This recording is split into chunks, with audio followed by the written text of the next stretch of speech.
From the CISO series, it's Cybersecurity Headlines.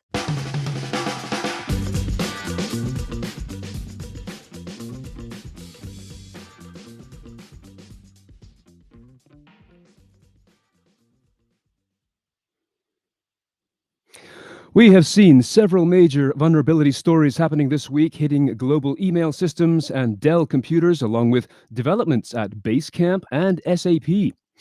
This is another busy week in the cybersecurity world, and the stories that we have been covering this week on our daily editions of the Cybersecurity Headlines podcast have been bringing these things to you. In fact, today is World Password Day. And in recognition of this, I'm encouraging you to honor some of your coworkers by taping a note of greeting to the underside of their keyboards. Now, we get a chance to talk about some of these stories. For some insight, some opinion, and some expertise, we are calling on our guest, who this week is Mitch Parker. He is the CISO at Indiana University Health.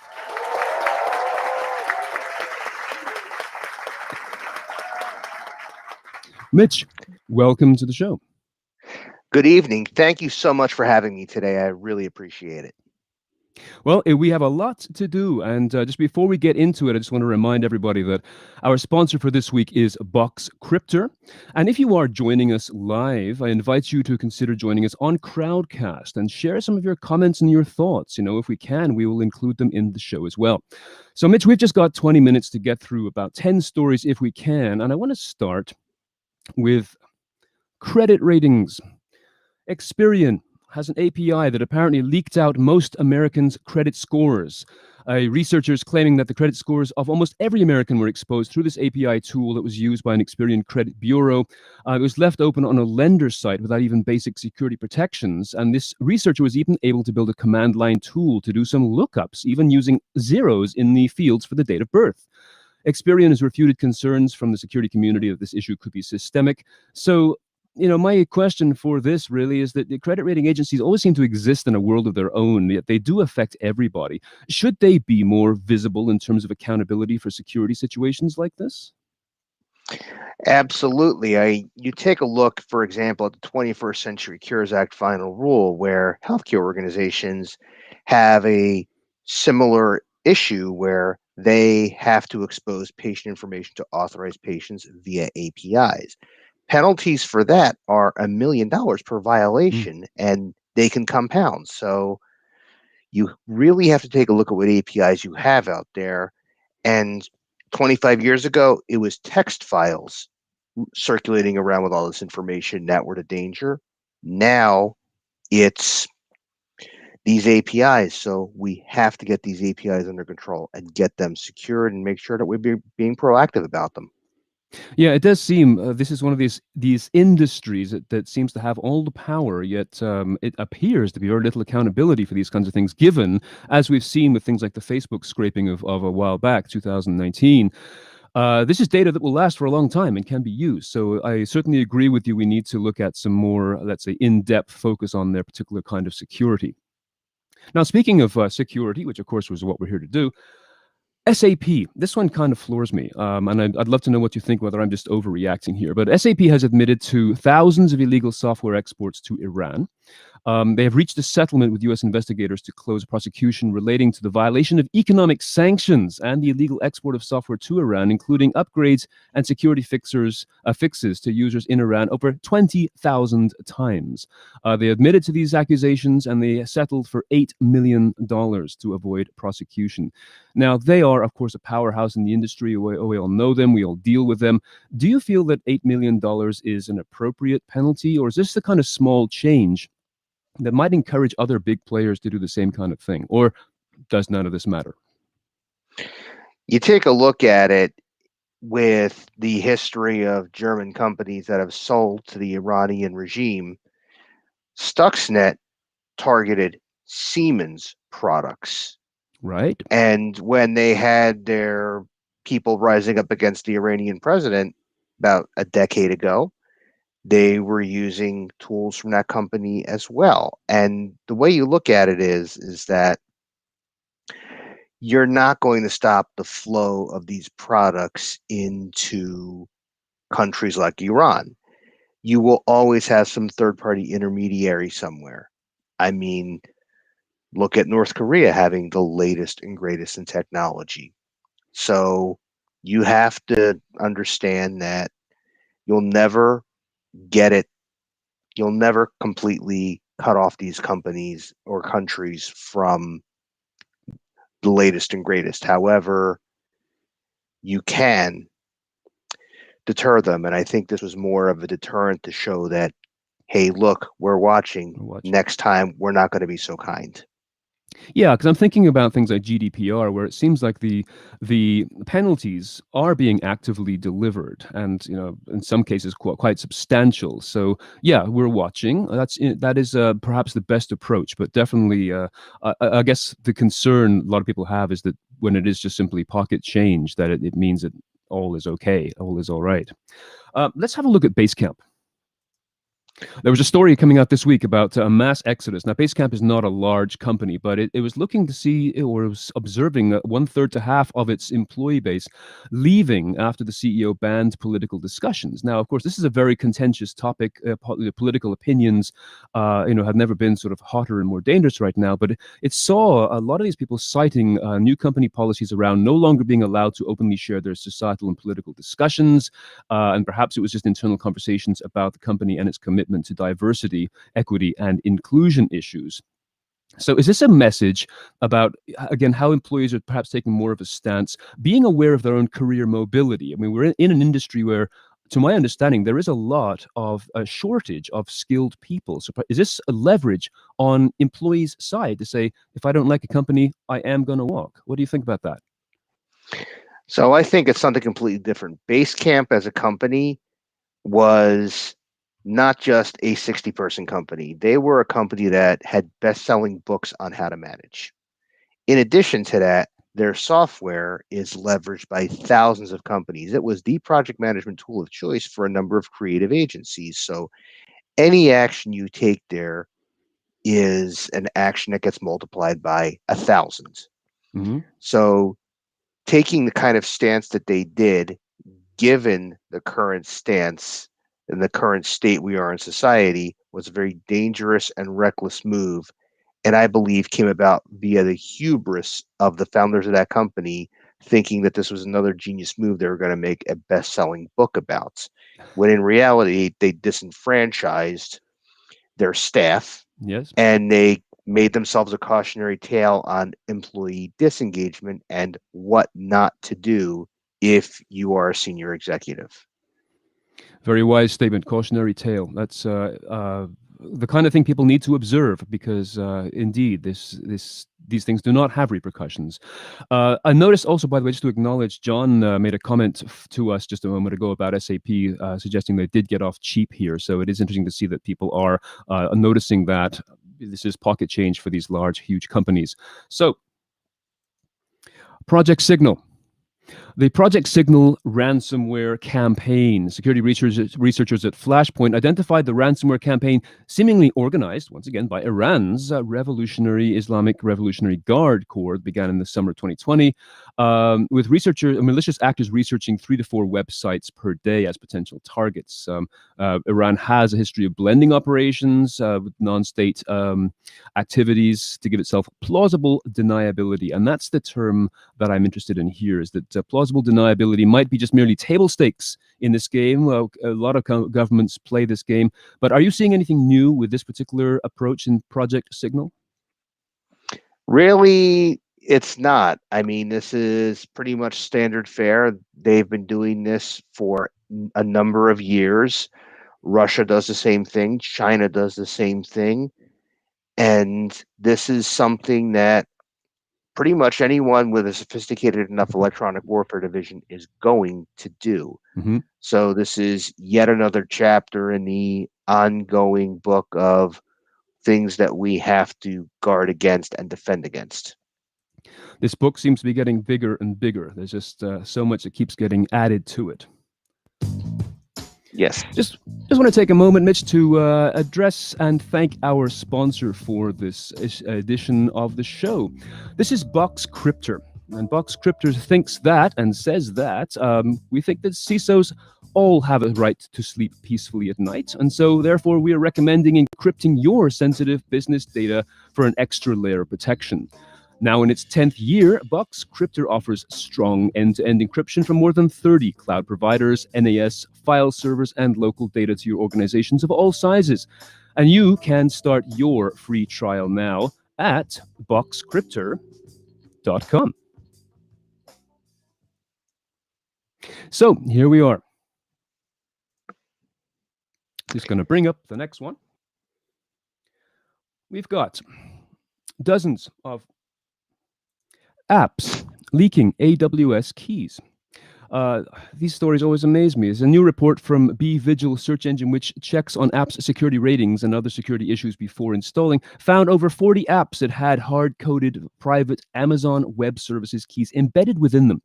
They found that some of the exposed AWS keys had access to multiple AWS services, including credentials for 88 S3 buckets, providing access to 5.5 terabytes of data, including source code and a whole bunch of other stuff. So my question once again here, I mean, this kind of thing is, this is hard-coded private Amazon Web Services key. Are there not flags or identifiers that can be added to some sort of QA checklist or internal security checklist? Absolutely. And this is not a new problem. This is something I first started seeing 6-7 years ago with apps that were being developed for mobile devices. People were putting the AWS keys in the apps, and the app would give you full access to S3 buckets, for example. So if you use any kind of source code coverage tool, this is something that you need to be looking for, because ultimately you don't want to put a private key with access to a bunch of buckets in a phone and then have somebody figure out using either the app or other means, hey, I can get access to everyone else's data. That's just not right. So you have to think of doing it the right way. How easy or difficult is it to look for these? Apparently, it's very, very easy. Once you get your hands on that binary, it's not hard to decompile it and pull the keys out. A number of researchers have done it, and this is something basic researchers can do now. Okay. All right. Well, I guess this is one more thing to add to that great big book. And here's one that's rather sort of shocking, I think, in its scale and scope.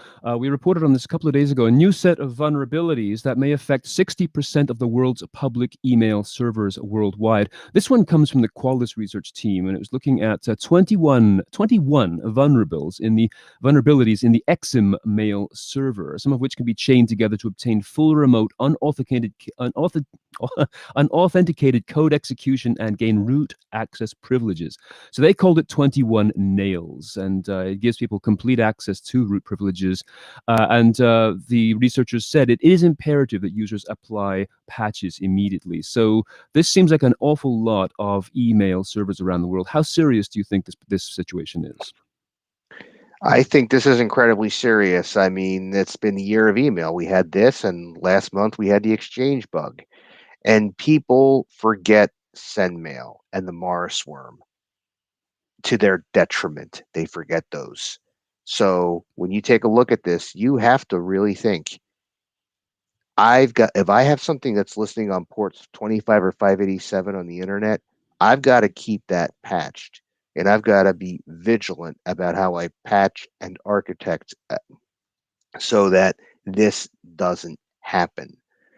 And I don't think a lot of people out there think that they're vulnerable even with XIM, and I think they have a lot of misplaced confidence in their tool set. If you don't patch, you're going to have issues, and there's nothing a lot of those tools out there are going to do for you. It's been a big week for patching. I mean, Apple was the same thing, was all of a sudden a fast patch that they required. And to this pile as well, we've got Dell. Hundreds of millions of Dell computers potentially vulnerable to attack. And this is a very old sleeper that is just sort of still around. Laptops, notebooks, and tablets made by Dell at risk of compromise from a set of 5 high-severity flaws that had been undetected since at least 2009. These were lurking in the DButil driver, and Dell was notified of this in December of 2020. and has issued an update for it. But of course, it doesn't mean that everybody has taken that update or patch. And yes, there are hundreds of millions of computers around there, and a lot of people listening or observing this show probably have a lot of them in their particular playground as well. So are you taking advantage or taking action on this, Mitch? And should we be leaping into this really quickly? I'm going to be very generic about this. Due to the vulnerabilities we've had with various components like the Intel management engine and with both Intel and AMD CPUs and with firmware that have been discovered over the past couple of years, if you don't have a program or process in place to address issues like this, you need to get one immediately.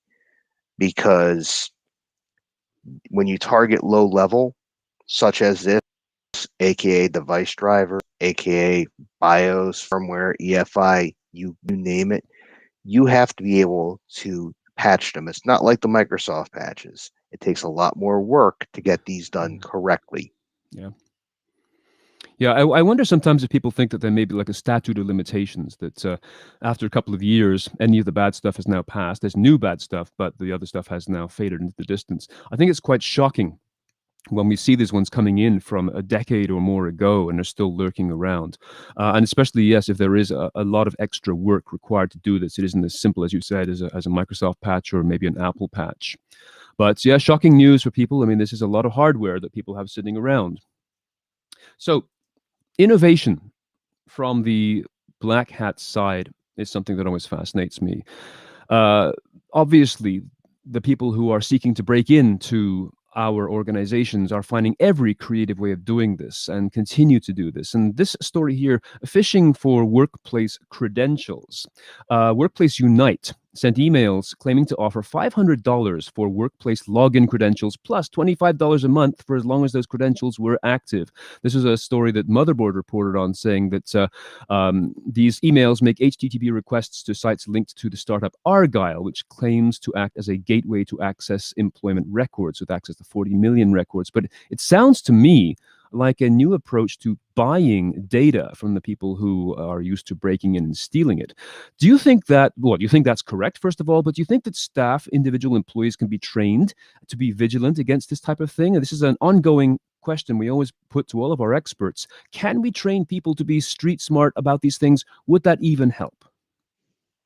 I look at it this way is if you're actually paying the $500 for someone's credentials, it means that the information you're taking is worth a lot more than $500.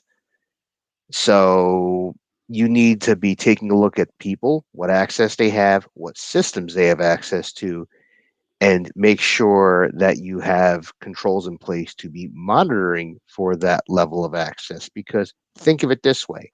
What if it's a health system and somebody wanted to get access to a hospital's EMR system because certain celebrities went to that hospital? For $500, they've just saved themselves a significant amount of money than the tabloids buying them off the employees, which we've heard of. Right. So that's the greatest concern. You have to have good detective systems in place because $500 just means they've saved themselves $10,000. You know, that's excellent. I mean, we're coming into our lightning round now. We've got to get our last couple of stories in the next couple of minutes. But you're absolutely right. This is a lesson, I think, for decision makers in terms of value, right? Street value of the information, as compared to just simply describing it as another security issue. It is worth a lot more. I mean, $500 is a lot of money. So when you multiply it by tens of thousands, it's worth a lot more, and that's a really important thing for people to be aware of. Okay, so last or second last question. Microsoft open sources counterfeit. Counterfeit FIT lets developers test the security of machine learning and AI systems for red team operations. And it's opening this source or making it open source because it's a recent survey from Microsoft showed that 89% of organizations didn't feel they had the right resources to secure AI systems right now. So interesting that Microsoft is going towards open source. What do you make of that in terms of the problem and the solution? I would say 89% is on the low side. I would say in terms of companies that know what they're doing with AI, if you're not one of the really big companies out there or an AI focused startup, you're not going to know what to do with AI and security.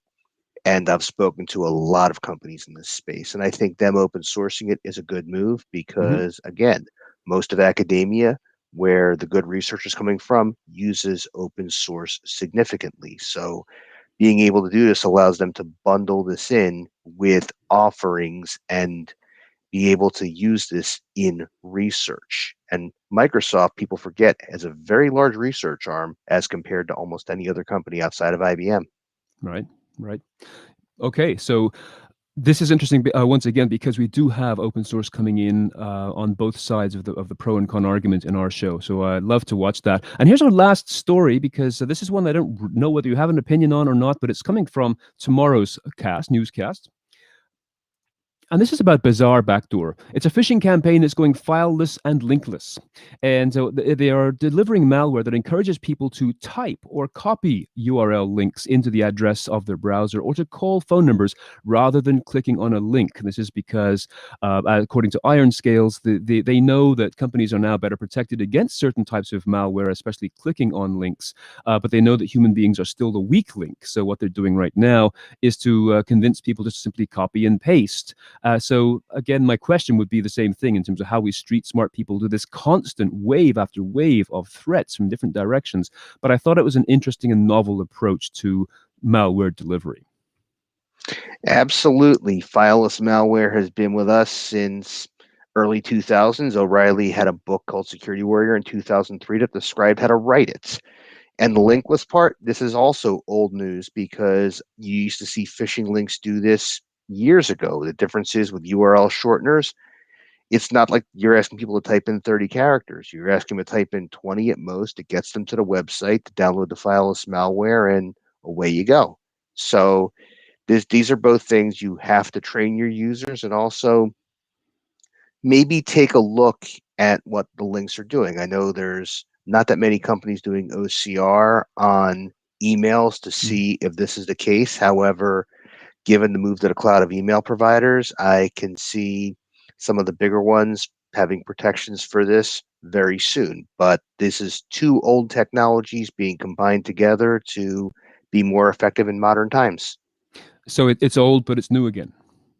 Did we say Correct. that? Yeah. Okay. So out of our stories, then we've just gone through them. It's just amazing how fast this time flies, especially when I'm personally having such great fun with you. What do you think in terms of a favorite? Have you got a favorite story here, a thumbs up or an eye roller? What do you think about these stories? Which one stands out to you the most? I think the Experian story stands out the most. And again, I don't want to fault Experian as a company. They do some great work. However, every company is going to end up having some sort of security issue. And with the move towards APIs this year, specifically in the healthcare space, this is more demonstrating that this can happen to any company, no matter how large or how small, and that having a good API security program is paramount to protecting the data that your organization cares about the most. Excellent. Excellent. So, Mitch Parker, CISO of Indiana University Health, it's been such a pleasure working with you today. What would you like to let people know about? What would you like to plug? Well, the one thing I'd like to plug is this year at DEF CON, there will be a security leaders village. For some reason, they decided to give myself and a few of my friends a village.